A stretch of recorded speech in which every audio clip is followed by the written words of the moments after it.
রাশিয়ায় আধুনিক ড্রোন পাঠাচ্ছে চীন, পশ্চিমাদের কপালে হাত। দীর্ঘ সময় ধরে রাশিয়া ইউক্রেন যুদ্ধে যুক্ত হল চীন। কিছুদিন আগে রাশিয়াকে কড়া হুঁশিয়ারি দিয়ে ইউক্রেনে নতুন করে অস্ত্র পাঠানোর ঘোষণা দিয়েছেন মার্কিন প্রেসিডেন্ট ডোনাল্ড ট্রাম্প। একই সাথে রাশিয়ার উপর বড় ধরনের শুল্ক আরোপের হুমকিও দেন তিনি। মূলত ইউক্রেনে রাশিয়ার বারবার হামলায় বারণ করার পরও তার না মানায় এ ঘোষণা দেন ট্রাম্প। এর মধ্যেই সংবাদ মাধ্যম রয়টার্স এক চাঞ্চল্যকর তথ্য প্রকাশ করেছে।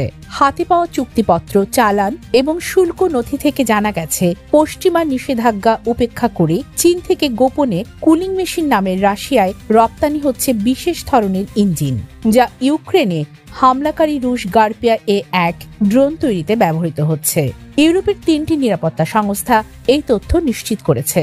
এই গোপন সরবরাহ চক্রের মাধ্যমে রাশিয়ার রাষ্ট্রায়ত্ত অস্ত্র নির্মাতার সংস্থা IEMZ কুপল গার্পিয়া ড্রোনের উৎপাদন 3 গুণ বাড়াতে সক্ষম হয়েছে।